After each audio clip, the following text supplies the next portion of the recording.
오늘은 고린도전서 4장 1절로 5절의 말씀을 가지고 나도 나를 판단하지 아니하노라, 나도 나를 판단하지 아니하노라 라는 제목으로 말씀을 증거하겠습니다. 바울은 그리스도의 복음을 전하는 자들을 그리스도의 일꾼이요 하나님의 비밀을 맡은 자라 불렀습니다.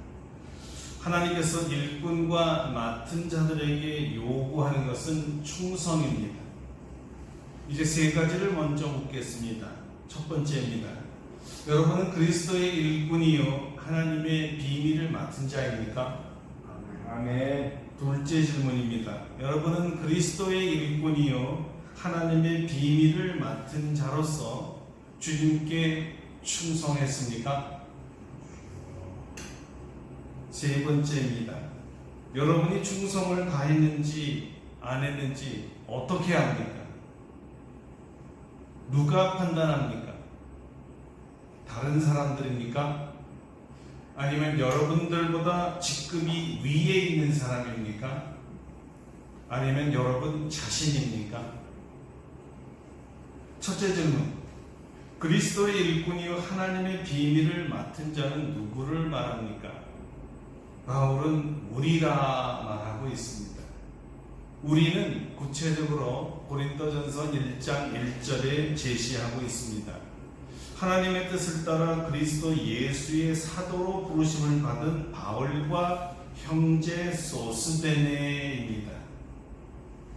예수님의 사도요 하나님의 비밀인 구원이 예수 그리스도를 통하여 이루어진다는 이 복음을 전해달라고 맡은 자입니다. 더 구체적으로 디도서 1장 3절에는 하나님의 말씀을 전도하도록 맡기셨다고 했습니다. 그렇다면 바울이나 소스데네뿐 아니라 주님께서 승천하시면서 복음으로 모든 족속을 제자로 삼으라는 분부를 받은 모든 예수님의 제자들은 다 예수 그리스도의 일꾼이요 하나님의 비밀을 맡은 자입니다.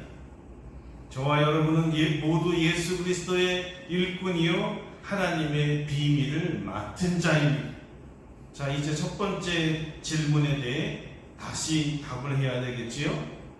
여러분은 예수 그리스도의 일꾼이요 하나님의 비밀을 맡은 자입니까? 둘째 질문입니다. 여러분은 그리스도의 일꾼이요 하나님의 비밀을 맡은 자로서 충성을 다했습니까? 충성이라는 말의 근원은 믿음입니다. 그래서 믿을만 했는가? 신뢰할 만한 사람인가? 신임이 가는가? 이런 뜻으로 쓰였고, 일꾼들의 입장에서는 신임을 받도록 성실했는가? 확실하고 진실했는가? 이런 평판을 말합니다. 그래서 충성이란 주인이나 관리자에게 무슨 일을 맡겨도 이 믿을 만하게 맡긴 일에 복종하며 충실한다는 뜻을 가지고 있습니다. 여러분은 주님께서 맡겨준 일에, 전도의 일에, 봉사의 일에 충성을 다 하셨습니까? 셋째 질문입니다. 여러분이 주께서 맡겨주신 전도의 일이나 봉사의 일에 충성을 다 했는지 안 했는지 어떻게 합니까? 혹은 누가 판단합니까? 충성했는가? 이 말을 다른 각도에서 보면 나는 내가 맡은 일에 또는 내 일에 성공했는가 이렇게 생각해 볼 수도 있습니다. 충성의 기준이나 또는 성공의 기준이 무엇일까요? 다른 사람의 인정과 박수에 달려 있을까요? 아니면 내 자신이 정해놓은 어떤 이상 또는 잣대일까요? 그렇다면 성경은 무엇이라고 말하고 있을까요? 첫째, 충성이나 성공에 대해 자책하지 말라 하십니다. 이 경우는 자신이 스스로가 판단자입니다. 자신이 자신을 고소하는 고소자가 되고 동시에 법정에서 심판의 자리에 있는 재판관도 되는 것이지요. 자책이라는 말 자체가 내 스스로 판단한다는 뜻이거든요. 내 마음대로 내가 세운 내 기준에 의해 내가 판단하는데 그거 좀 모자란다. 스스로 책망하는 거예요. 예를 들어 다른 사람들은 오히려 성공했다고 칭찬하고 인정하는데 본인이 마음에 들지 않아 자신을 정죄합니다. 아, 왜 이렇게밖에 못했어? 더 잘했어야지. 다른 사람들은 아닙니다. 훌륭했습니다. 대단했습니다. 아주 멋지네요. 박수를 보내는데 본인만은 본인이 세운 기준에 맞지 않기 때문에 다른 사람의 칭찬 속에 자기 책망으로 마음이 어두워지는 것입니다. 보통은 완벽주의자들의 경우이고 별로 칭찬에 대한 기대가 없는 아주 독립적인 유형입니다. 마음의 자책으로 밤을 잠을 자지 못해요. 당연히 불만족으로 마음에 평안이 없지요. 그래서 다른 사람의 위로도 소용이 없습니다. 원래부터 기대조차 안 했으니까요. 정말 잘했는데 잘해놓고도 칭찬받는 것을 즐길 줄 모르는 사람입니다. 성경은 이런 사람에 대해서 뭐라고 말합니까? 스스로 판단하지 말라. 스스로 판단하지 말라입니다. 바울 사도가 깨달은 것은 일의 성과에 대한 판단이나 충성도나 성공에 대해서 자기 자신이나 더 나아가 다른 사람의 판단에 개의치 말라고 합니다. 다른 사람의 판단은 바울에게 있어서 아주 작은 일이기 때문이었습니다. 남의 판단이 매우 작은 일이다라는 뜻은 나에게는 조금도 다른 사람의 의견이나 판단이 문제가 되지 않습니다. 나는 조금도 그들의 의견에 신경이 쓰이지 않습니다. 라는 뜻입니다. 바울의 생각은 이것입니다. 잘했던 잘못했던 사람들의 평가나 평판에 그리 신경 쓰지 않는 사람이 그리스도의 일꾼이요 하나님의 비밀을 맡은 자라는 것입니다. 실제적으로 바울은 자책할 것이 없을 것이라 스스로 판단했습니다. 아무리 보아도 아무것도 잘못된 것이 없었습니다. 내 양심에 꺼리끼는 것이 없습니다. 그러나 이 생각마저도 틀릴 수 있다는 것이 바울의 이 경험이요 신앙이었습니다. 내 양심에 내 기준과 내 판단엔 아무 문제가 없을지라도 하나님으로부터 의롭다함을 얻지 못하기 때문이라는 것입니다. 하나님이 보실 때 다를 수 있다는 거죠. 우리의 문제가 무엇일까요? 내가 나를 판단하는 것입니다. 실패야. 이것처럼 무서운 것이 없습니다. 실패가 아닌 과정이지만 과정에 대한 지식과 식견과 경험이 없을 때가 현재가 곧 미래로 판단되어지는 거예요. 현재의 실패는 미래의 실패를 결정하는 거예요. 지금 실패는 완전한 실패라고 보는 거예요. 현재 보이는 결과만으로 자기와 주님께서 맡겨준 일을 스스로 판단할 때가 가장 위험할 때입니다. 실패처럼 보이지만 코스, 이 과정 자체가 굴곡지거나 또는 깊이 수렁을 통과해야 하는 코스일 수가 있습니다. 넘어질 수밖에 없고 낮아질 수밖에 없는, 그렇지 않으면 통과할 수 없는 험난하고 험악한 코스일 수도 있고요. 평탄한 길이었는데 갑자기 큰 산이 나타나기도 하고, 천길 만길 낭떠러지 절벽이 나타나기도 하고, 건널 수 없는 아주 센 강물이 나타나기도 하지요. 때로는 좁고 더러운 그 어두운 흉관을 지나가야만 할 것 같고, 어떨 때는 철조망이 가로막혀 가시에 찔려 넘어갈 수 없을 이러한 과정도 있다는 것입니다. 내가 지금 만나는 이 모든 시련과 어려움과 실패와 같이 보이는 것이 전체 과정의 한 부분이라는 것을 이해하는 사람은 참 드뭅니다. 그래서 여기에 좌절이 생기고 낭망이 생기고, 난 안 돼, 실패해서 끝이야, 자기 판단이 생기는 것입니다. 진짜 곤욕스러운 시간이 실패자가 아닌데 실패자라고 스스로 판단하고 인정할 바로 이때입니다.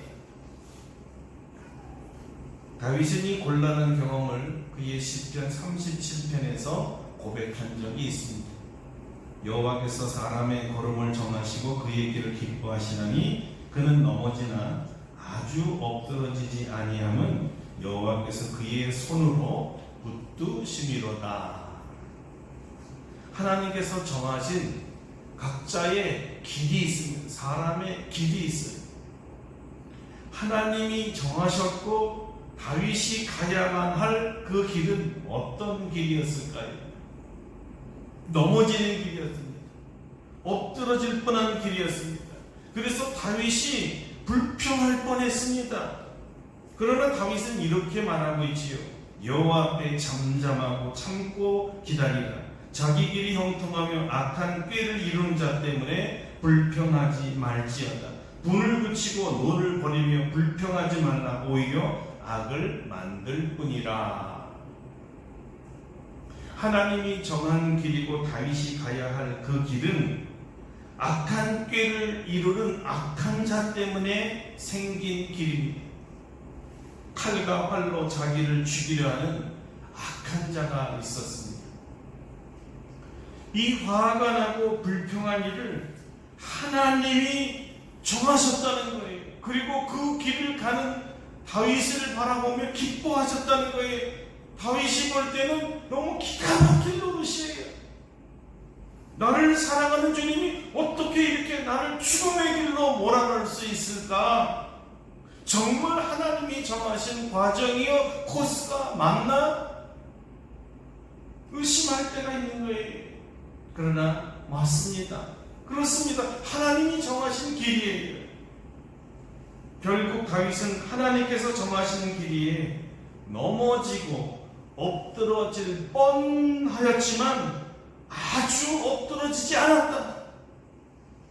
그 이유를 나중에 깨닫게 보니 그때 내가 엎드러질 그때에 주님께서 나의 손을 붙들고 계셨다는 것을 깨달았다는 거예요. 하나님의 손을 붙들고 가는 길이었기에 위험하고 낭만하기 쉽고 불평이 터져나오고 죽을 것 같고, 그래서 실패라고 여겨진 그 일을 결국은 감당했더라는 것입니다. 실패로 보이는 성공이었습니다. 여러분 마음속에 한번 새겨보시기 바랍니다. 실패같이 보이는 성공이 있습니다. 나의 판단이 완전히 틀렸습니다. 실패 아니었어요. 수평적 관점이란 인간의 한계를 가지고 자기와 자기 일을 판단하니 틀릴 수밖에 없습니다. 한마디로 몰라서 그랬어요. 무식하고 무지했어요. 바울도 같은 실패같이 보이는 성공을 경험하며 자기 방식으로 이렇게 표현합니다. 나에게 이르시기를 내 은혜가 내게 족하도다. 이는 내 능력이 약한 데서 온전하여짐이라 하신지라. 그러므로 도리어 크게 기뻐함으로 나의 여러 약한 것들에 대하여 자랑하리니 이는 그리스도의 능력이 내게 머물게 하려 함이라. 바울이 그리스도의 일꾼이요 하나님의 비밀을 맡은 전도자로서 충성을 다했지만 그 앞에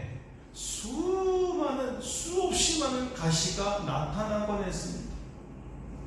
그 중에 최고로 바울을 괴롭힌 가시 중에 가시는 육체의 가시였습니다. 질병이었죠. 이로 인해 교회들이 어렵게 모아준 그 거룩한 헌금도 여러 번 도둑질 당하기도 했으니 사도가 성도들이 모아준 헌금을 잃어버렸을 때 얼마나 가슴을 치며 한탄했을까요? 얼마나 자신이 한심했을까요? 얼마나 두려웠을까요? 후회를 또 후회를. 얼마나 자기를 자책했을까요? 아니 이럴 수가, 어떻게 내가 이럴 수가 있을까? 나는 사명을 감당하지 못한 실패자야. 얼마나 힘들었을까요? 바울처럼 완벽주의자들에게는 더할 나위 없이 견딜 수 없는 고통이었습니다.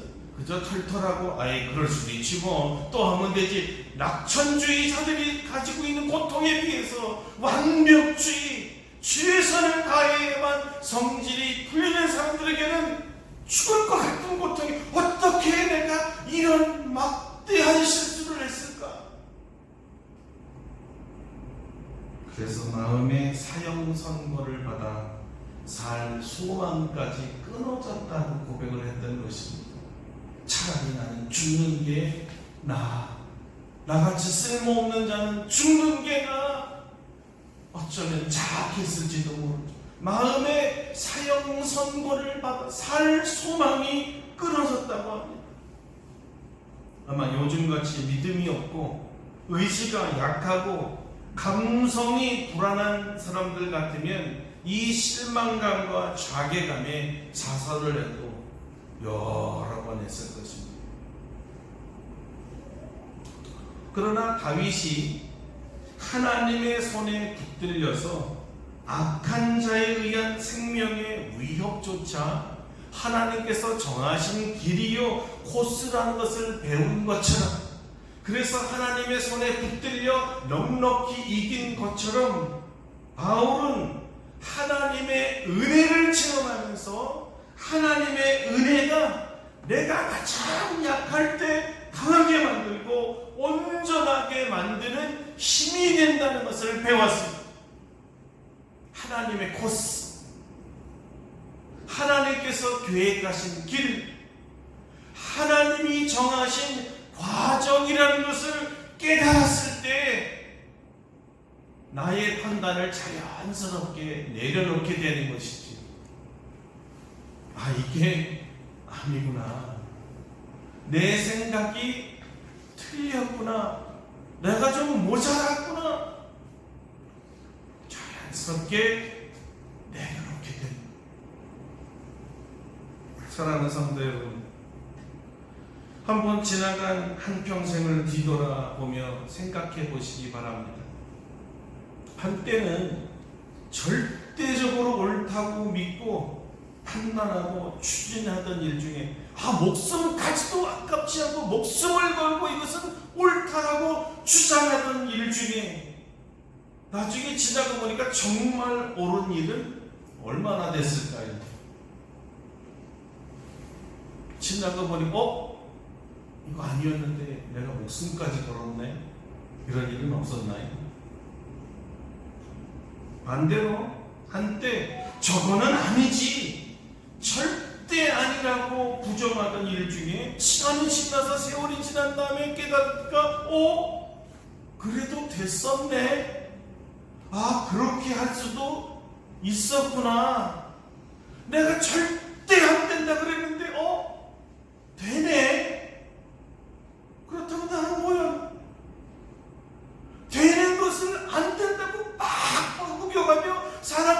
가르쳐주고 모욕했던 낸데 오히려 저 사람이 맞았네.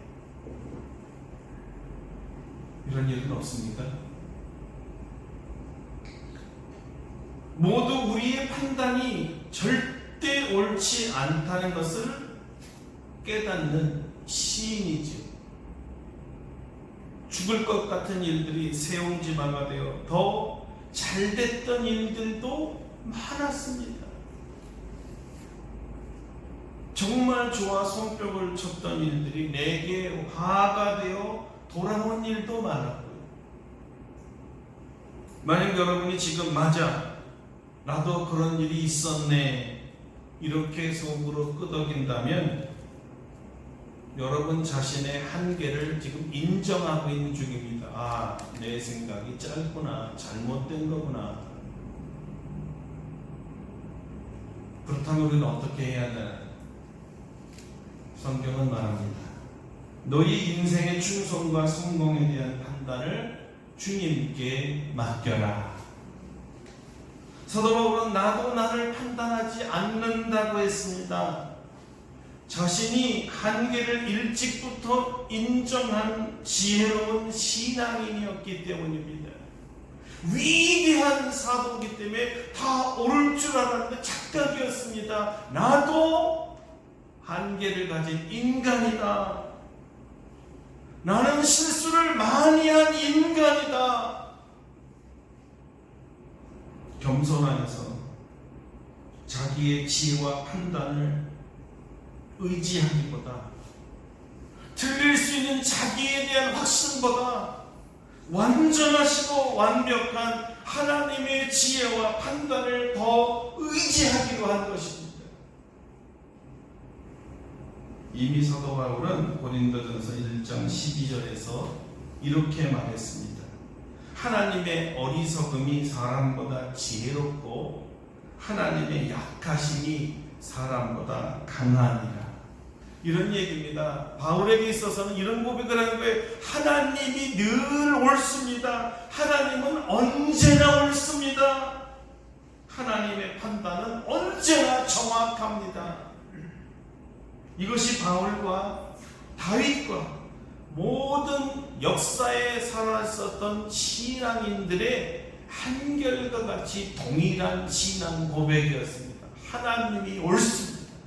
하나님은 늘 옳습니다. 그러니 하나님께 맡기는 거죠. 판단을 하나님께 맡기는 거예요. 여러분 스스로 실패자라고 판단하고 괴로워하지 말라는 것입니다. 여러분은 여러분조차도 여러분의 일을 판단할 권리가 없다는 거예요. 틀립니까? 나는 내가 제일 잘 알아요. 아닙니다. 여러분도 여러분을 모릅니다. 하나님만 아십니다. 실패로 보이는 성공일 수가 있습니다. 주님께서 정하신 길 도중에 마치 다 끝난 것처럼 완주한 것처럼 굴지 말라는 겁니다. 아직도 우리는 하나님이 정하신 길을 가고 있는 중입니다. 착하고 충성된 종이라 판단하신 분은 내가 아니라 누굽니까? 하나님이십니다. 할렐루야. 할렐루야. 다른 사람들의 판단은 나의 판단만큼 부정확합니다. 그도 인간이요, 그도 죄인입니다. 그도 판단 받을 사람이지 남을 판단할 정도로 완벽한 사람이 아닙니다. 그러므로 누가 뭐라 그래도 흔들리지 마십시오. 나도 나를 판단하지 말고 남이 나를 판단하도록 하지 말라는 것이 오늘 성경의 가르침입니다. 그렇다면 누가 판단하신다고요? 크게 해봅시다. 하나님만 판단하실 수 있습니다. 사도는 말합니다. 다만 나를 심판하실 이는 주시니라. 충성했는가 불충성했는가, 성공했는가 실패했는가를 판단하실 분은 오직 하나님뿐입니다. 왜 그렇습니까?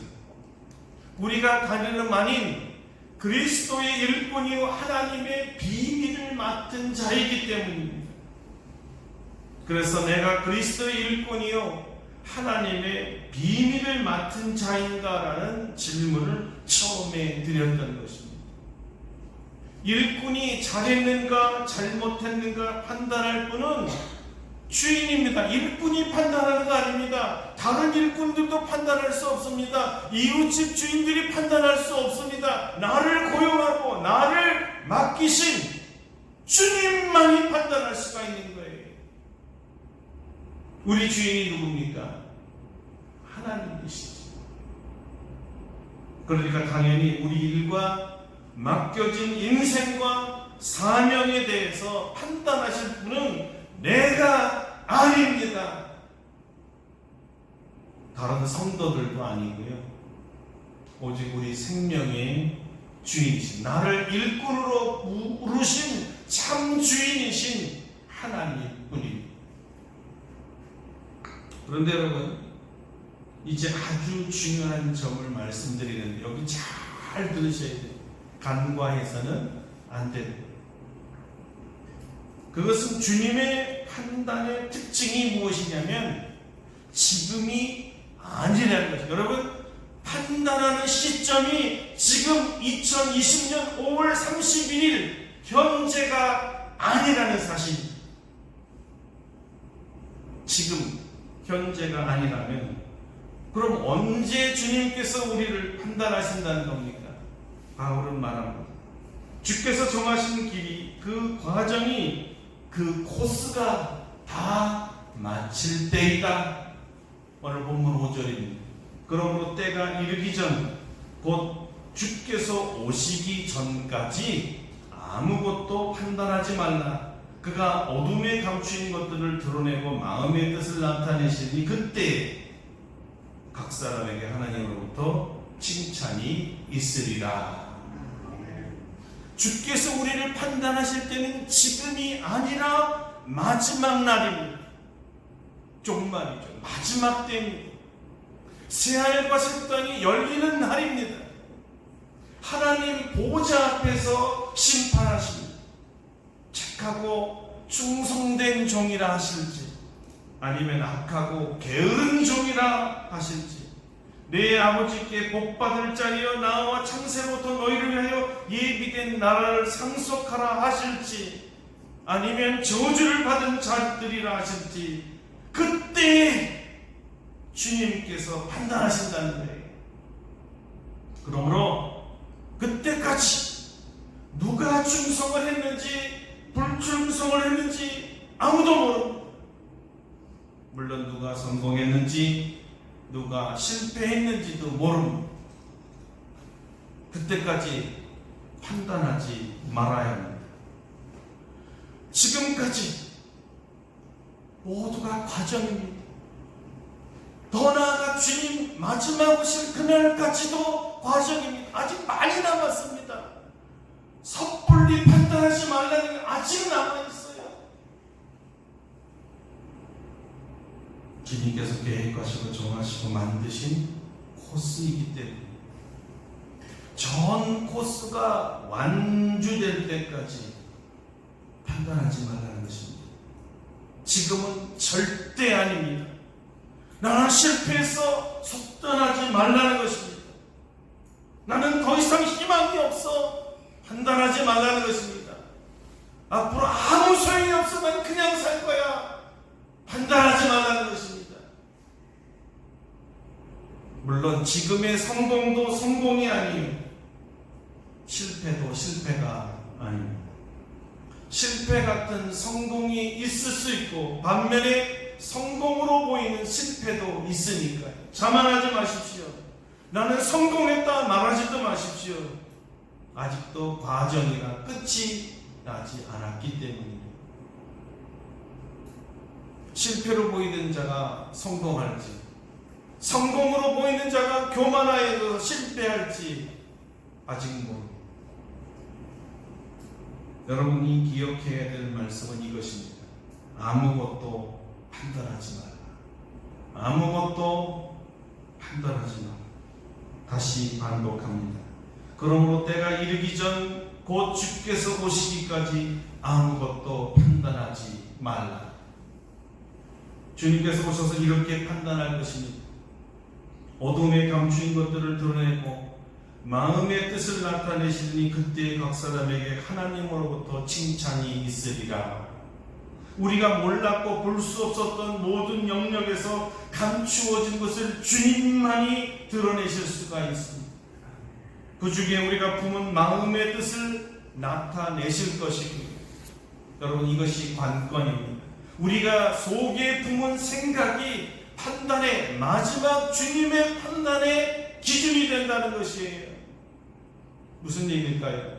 이 우리가 겪고 있는 고난의 코스 중에 내가 실패라고 생각했던 바로 그때에 과연 내가 어떤 생각을 품었는가, 이것이 중요하다는 것입니다. 우리에게 이 말씀을 주신 것이 오늘 감사함은 아직도 우린 주님께서 정하신 길, 그 과정, 그 코스를 달려가고 있는 중이라는 점입니다. 종착점이 아니란 말입니다. 주님께서 판단할 그때가 아니란 말입니다. 이 말은 그 시간까지 아직 시간과 기회가 남아있다는 뜻입니다. 무슨 기회일까요?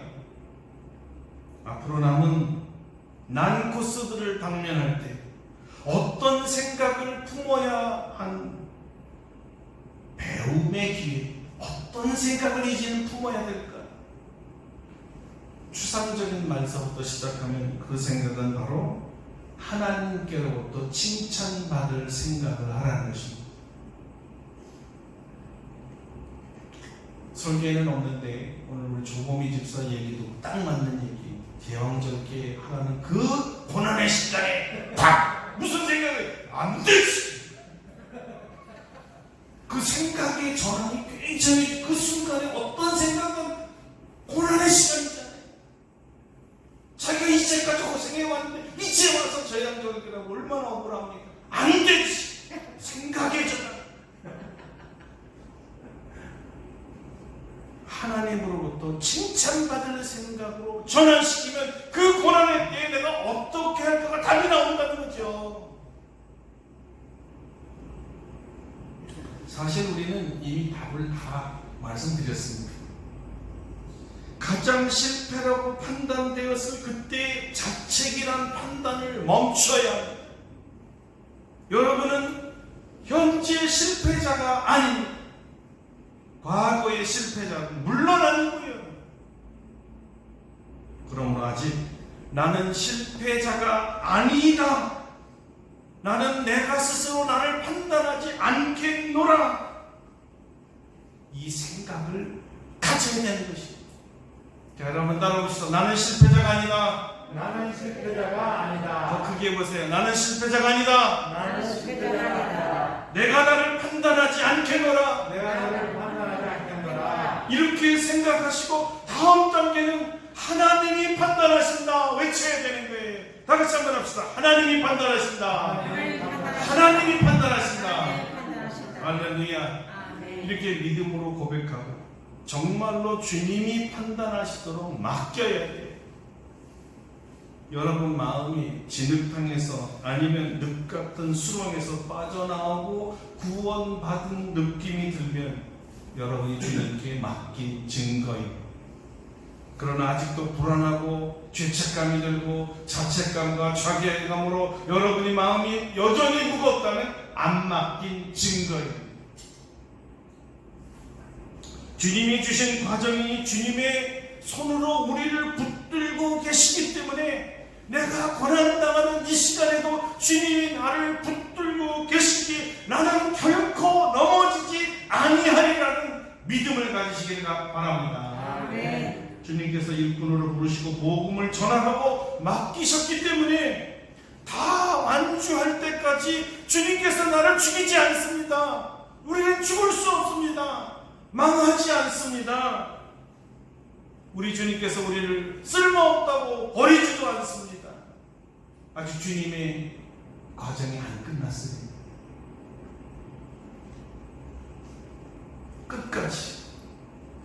끝까지 우리 손을 붙들고 있음을 믿으시기 바랍니다. 아멘. 그러므로 이 믿음으로 다시 일어서라는 거예요. 끝이 아니니까 다 끝난 것처럼 주저앉지 말라는 것입니다. 일어나라. 다시 시작하자. 아직 코스가 남았는데 여기서 주저앉을 수 없다는 거예요. 여러분이 인정해도 그렇습니다. 끝이 아니었군요. 인정을 해야 일어나지. 아닙니다. 끝이라니까요. 못 일어나요. 생각을 바꿔야 됩니다. 아니다. 아직도 남았다. 일어나 가야 됩니다. 여러분 일어나세요. 일어나는 자는 성공한 자예요. 실패자 아닙니다. 여러분은 절대 실패자가 아직은 아닙니다. 실패처럼 보이는 수렁을 걷고 있는 중일 수 있습니다. 그러나 이것도 전 과정의 일부요. 한 과정임을 깨달으셔야 돼요. 여기가 끝이 아니에요. 다음 과정이 있어 가야 해요. 결승 테이프는 저기 보이는 거예요. 이제까지 살아오시면서 오늘까지 여러분이 맺은 열매가 얼마든 희생이 얼마나 컸던 지나온 코스는 다 잊어버리세요. 마지막 코스로 결정이 되는 것. 판단하시는 분은 하나님이십니까? 아십니까? 아멘.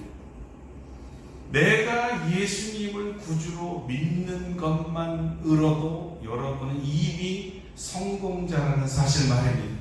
할렐루야. 아멘. 무엇을 했기 때문에 성공이고 무엇을 안 했기 때문에 실패가 아닙니다. 여러분이 인생의 주인이신 예수님을 만났다는 것, 그분을 나의 구주로 영접했다는 것만으로도 이미 여러분은 성공자인 것입니다. 할렐루야. 아멘.